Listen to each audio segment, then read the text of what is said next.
Nama saya Rudi Purwono, anak saya Vincent Rijadi Purwono, didiagnosa autisme. Saya sebagai pemilik dari Galeri Vinautism Galeri.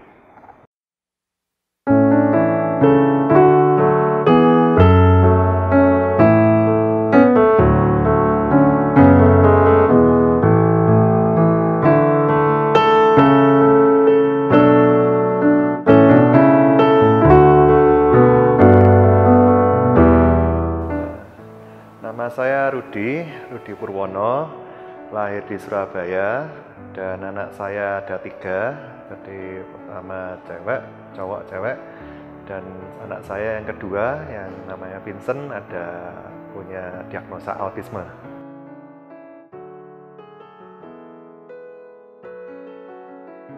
Autisme Vincent diketahui sejak umur 15 bulan. Jadi waktu itu kita sudah sebagai orang tua, terutama mamanya, sudah curiga kok nggak lihat kontak mata, terus kemudian kok jalannya masih jinjit, nangisnya kok nggak wajar. Akhirnya kita diagnosakan dengan cek rambut dan darah, ternyata kandungan metalnya lebih tinggi dibandingkan orang normal, sehingga didiagnosa autis.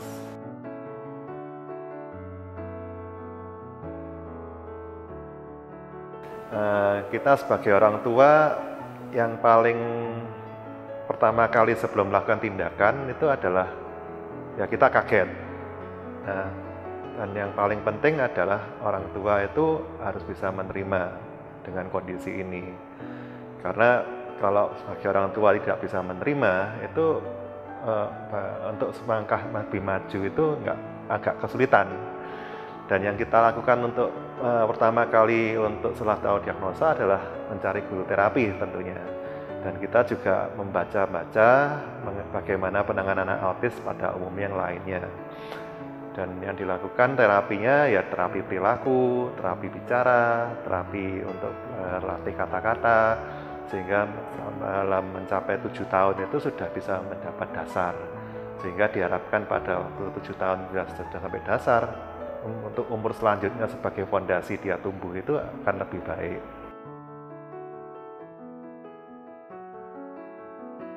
Ya sebelum ini kan Vincent kita tahu sudah bisa melukis sekarang. Tapi sebelum sampai tahap melukis itu kita sebagai orang tua ya juga berjuang.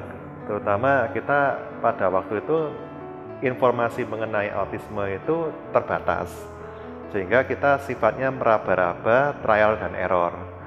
Dan kita juga bingung, ini kok nggak bisa ngomong, ini mau dilatih seperti apa. Akhirnya kita nyoba misalnya bawa ke tempat kesenangan dia, seperti ke tempat stasiun kereta, supaya mancing dia bisa ngomong. Terus di sekolah pun, kita coba sekolah formal. Di sekolah formal pun kita, Vincent di sekolah formal sampai kelas 3 SMP.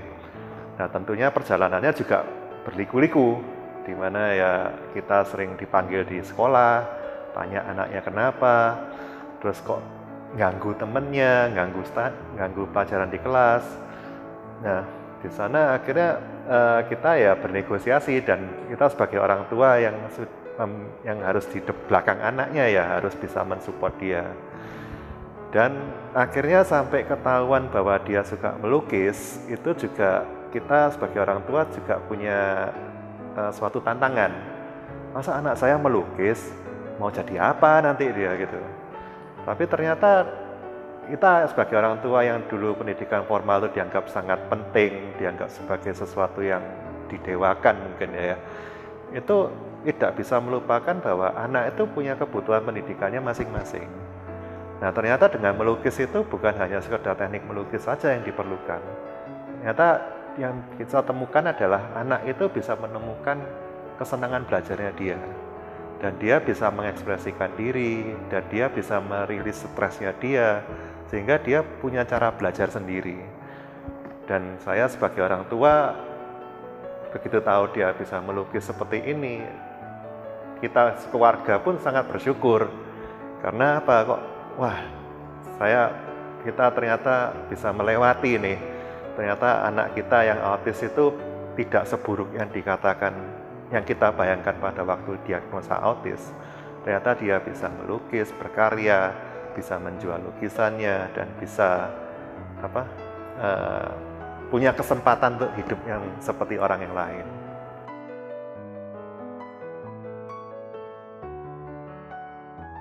Nah, ini kita selalu berpandangan bahwa autisme itu adalah sesuatu yang negatif, sehingga kita mungkin sebagai orang tua akan terjebak di dalam duka, kecewa, ngomel, segalanya. Tapi di balik autisme ini, itu kita juga sebagai orang tua dan keluarga, itu harus bisa belajar untuk menerima anak itu apa adanya. Dan kita memaksimalkan potensi yang dia punya apa. Yang ternyata anak itu masing-masing ternyata punya, dan dibuktikan di Vincent ini ternyata kita keliru.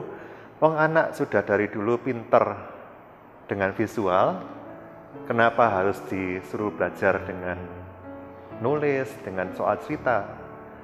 Begitu juga sebaliknya, kayak misalnya anak yang sudah dari kecil sudah pintar main bulu tangkis, kok disuruh belajar di sekolah lebih banyak? Nah, jadi ternyata kan bukan salahnya si anak, kan bisa-bisa salah dari kita sebagai orang tua.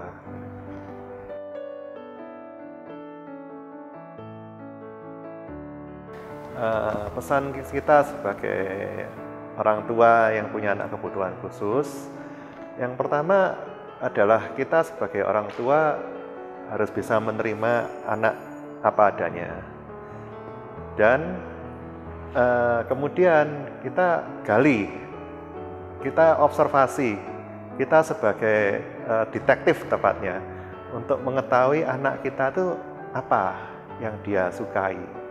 Bahkan yang disukai itu kemungkinan di luar pikiran kita, mungkin di luar kotak kita gitu. Dan yang kita harus support. Contohnya seperti apa? Mungkin anaknya suka lari terus. Nah, berarti kan kita harus cari guru atletik. Mungkin anaknya suka mukul-mukul barang. Mungkin kita cari guru drummer. Mungkin anaknya suka coret-coret tembok. Ya cari aja guru lukis. Dan pengetahuan tentang hal-hal ini mungkin di luar pengetahuan kita sebagai orang tua yang normal. Tapi kalau kita mengasihi anak kita dan kita bisa menerima anak kita padanya, itu mungkin sebagai suatu kesempatan supaya kita bisa mendapatkan sesuatu yang berbeda. Dan yang ketiga, yang namanya ijazah, ya adalah ijazah. Yang penting adalah bagaimana nilai itu adalah dari si anak, di mana anak itu senang belajar, di mana anak itu bisa berkomunikasi atau bekerja sama dengan orang, yang mungkin tidak bisa didapatkan dari sekedar ijazah sekolah saja. Jadi jangan berkecil hati bila anak yang kebutuhan khusus mungkin tidak bisa bersekolah dengan yang sewajarnya, tapi ada hal-hal lain yang kita bisa gali dan kita bisa dapatkan dari anak-anak ini.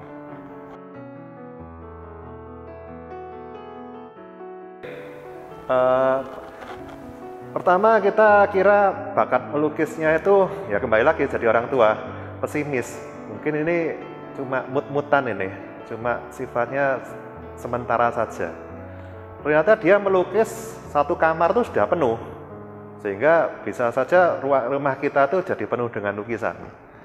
Nah, terus kita kebetulan keluarga punya ruko ini.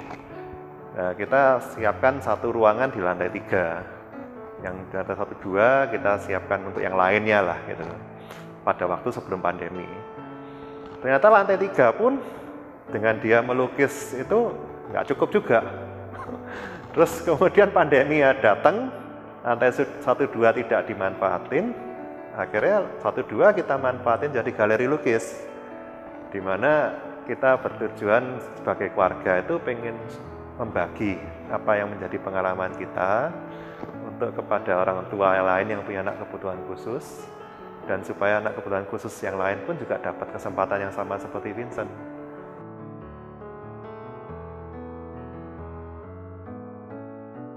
Ya, jadi karena kita berpikir untuk sharing kepada orang lain, jadi apa yang terjadi dengan Vincent itu kita ingin juga orang tua lain atau anak lain juga bisa berkesempatan yang sama.